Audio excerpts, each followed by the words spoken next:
Thank you. That's a message I received recently from a candidate who had applied for a role and unfortunately wasn't successful in gaining the original position. But what had happened with this business is about 3 weeks later, they had changed what they needed from the role and actually how they were going to do things in their business because their business is moving so fast and other aspects of the work environment had changed. And they were really keen to go back to the candidate and ask them if they'd be interested in looking at the role, but just in a different shape and form. So I called this candidate and I said, would you be interested? And they came back and they said, thank you. Thank you for the way they had been originally treated throughout that recruitment process for that first role. And thank you for thinking of them in terms of the new opportunity or the changed opportunity that the business had available. And she said, because of the way she was treated through the process, absolutely, she was interested in the changed opportunity that was available. Yes, please keep me moving. And essentially, how soon could I start? Now, when we nurture our candidates, that's just an example of what it can look like. And today is part 4 of our Recruit for Culture series. And Kirsten and I are going to be sharing tips with you on how to nurture your candidates right throughout their journey. It's a privilege, isn't it? When people apply to your business, it's actually a privilege that you have that they actually want to come and work for you. And so often, we do actually think, oh, we're so busy, we haven't got time to get back to the candidate or to the recruitment agency or the consultant that you're using. Oh, look, I'll get to that. But I think one of the biggest things that we can have and really learn from in these changing times is about vulnerability. It's actually, when people apply for a role, they are heightened in their vulnerability states. They're heightened in their emotional state. They are 100% committed to you. And all you need to do is have a look at LinkedIn, look at all the social media and look at people. And they're saying, I need to be treated with respect during this process.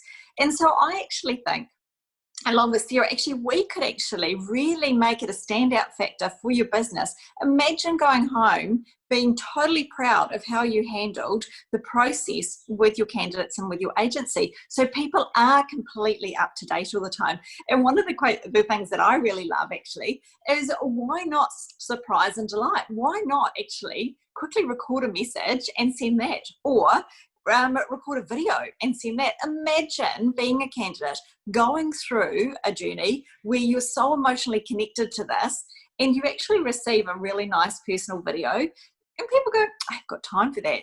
But actually, have you not got time for that is my question. And the reason for that is you are throughout this process nurturing your candidates, and every step of the way, of course, they're judging you. So what we need to do is make sure we are kind, to make sure we are spotlighting them throughout this process, and we never leave them hanging.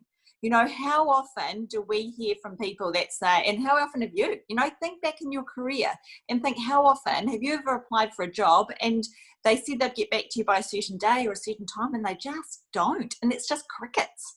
And you're just wondering what on earth is going on. And what do? You start talking to people. And so what we want to do is really make this a standout factor for you and your business. Remember, it's your brand, it's your reputation. So make sure you're keeping up to date. If you say you're going to get back to them, even with a point saying, hey, I'm really sorry, we haven't quite made a decision yet.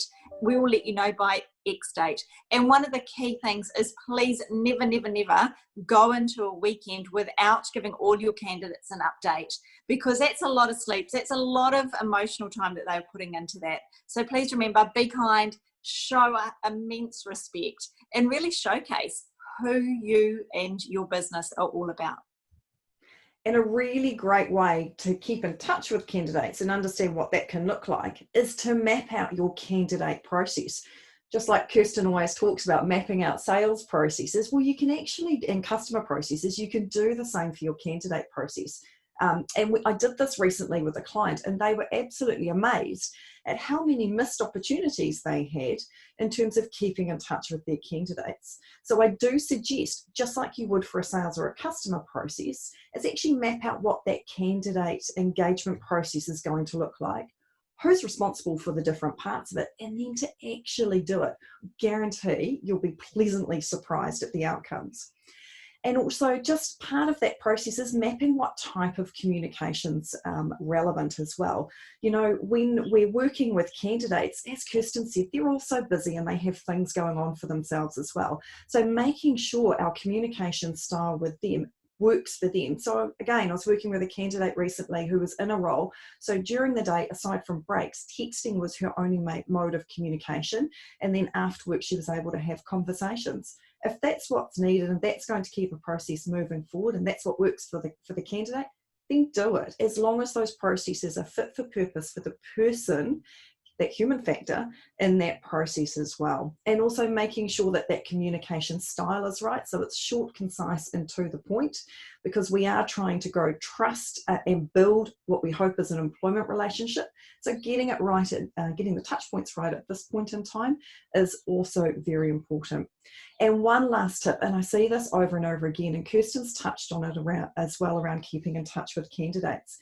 But if you've had somebody who has taken time out of their day and they've done a face-to-face interview or they've done a Zoom interview, make sure that if you're not going to be progressing them, that you at the very least have the decency to make that phone call and let them know that that's actually what's taking place and that they won't be progressed.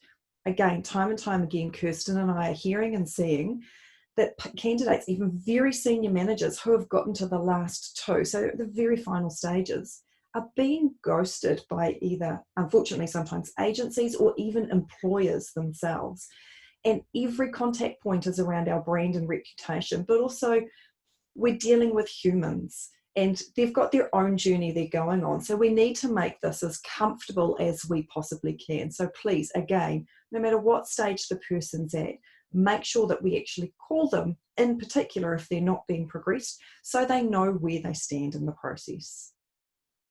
Remember, the person applying for your role might not actually be right for your role right here, right now, but they might be in the future. One of their friends or family members might be looking to recruit into their businesses. They might be actually looking at you and saying, hey, should we actually deal with these guys? Or shall I actually have put an application in? Remember, they become your biggest advocates out there. So our challenge to you is do the candidate journey map.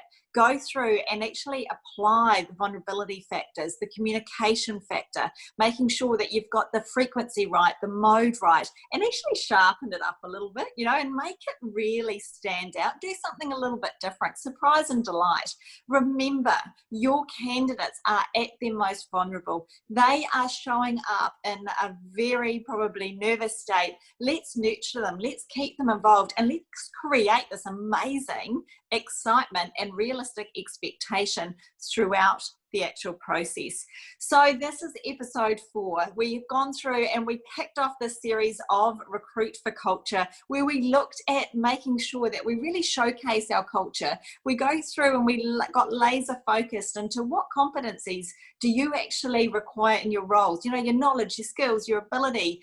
And then we actually went to, okay, well, how do we actually turn up, make those interview processes really robust, multimodality. Let's showcase people's passions and expertise, give them the opportunity to shine.